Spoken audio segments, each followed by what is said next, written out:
من فنانة محافظة لأجرأ المشاهد في السينما، ومن كوميديان فقير لواحد من أغنى الفنانين في مصر، منى زكي وأحمد حلمي. الفنانة صاحبة أعلى أجر بين الفنانات في مصر، من بنت بتتكلم عربي مكسر بسبب عيشتها في أمريكا لواحدة من أهم تلاميذ أستاذ المسرح. اتجوزت من جوزها واللي كان أقل منها في المستوى المادي، إلا إنهم قدروا يحققوا مع بعض ثروة كبيرة، وبقى جوزها من ضمن الأغنياء اللي في طريقهم لنادي المليار. وبالرغم من كل ده دايما معهاش فلوس، وبتصرف كل فلوسها على جمالها وعربياتها واحتياجاتها الشخصية. أثارت الجدل في الفترة الأخيرة بمشاهد جريئة خلت الجمهور يهاجمها هي وجوزها وشعبيتهم تقل. منى زكي وأحمد حلمي، الثنائي الأشهر في الوسط الفني.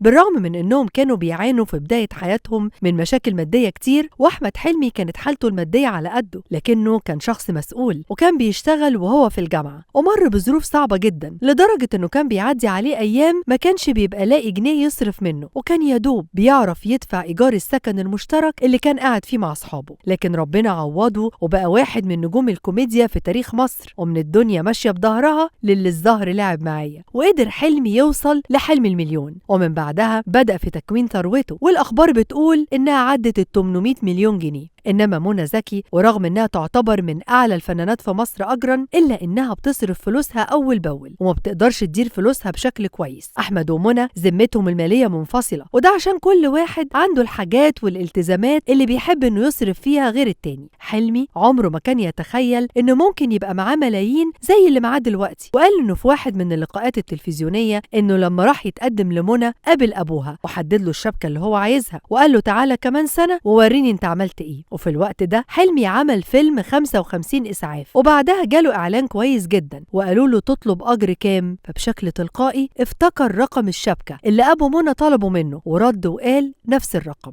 وبعد ما خد أجره راح لحماه، لكن قابلته مشكلة تانية، هيسكن فين هو ومنى؟ ساعتها واحد من أصحابه بالصدفة كان بيكلمه، فحلمي سأله ما قدامكش شقة كويسة؟ قال له إنه قدامه شقة كبيرة وصاحبها محتاج فلوسها ضروري عشان عليه ديون وعاوز يسددها، بس رافض فكرة التقسيط. لكن حلمي خد رقمه وقال له سيبني احاول معاه. وبالرغم من ان الراجل كان رافض فكرة التقسيط نهائيا، الا ان حلمي قدر يقنعه وقال له هديلك الاقساط مع نفس اقساط الديون اللي انت بتدفعها، واخد الشقة، وساعتها قدر يتجوز منى زكي. احمد حلمي ومنى زكي بعد سنين من الجواز خلفوا بنتهم ليلي اللي دلوقتي بقت اصغر رائدة اعمال، وابوها عمل لها خط انتاج للملابس بترسم عليه رسومات يدوية من تصميمها. ليلي بتدرس هندسة معمارية في برايتون في ايطاليا، وابوها بيدعم موهبتها وواقف في ظهرها. منى زكي كانت من الأكثر بحثاً على جوجل سنة 2021، وده بسبب مشاركتها في فيلم أصحاب ولا أعز، واللي أثار الجدل والجمهور هاجم فيه منى زكي اللي ظهرت في شخصية جريئة ما كانش يتوقعها منها على مدار 30 سنة. لكن ارتباط الجمهور بالثنائي وأخباره ما اتغيرش، وبالرغم من مرور 20 سنة على جوازهم، لكن الجمهور لسه بيستنى يشوفهم كثنائي على الشاشة في عمل، سواء في فيلم أو مسلسل كوميدي. في النهاية مستنيين نشوف آرائكم وتعليقاتكم، وما تنسوش اللايك واعملوا فولو لصفحتنا على الفيسبوك واشتراك لقناتنا على اليوتيوب.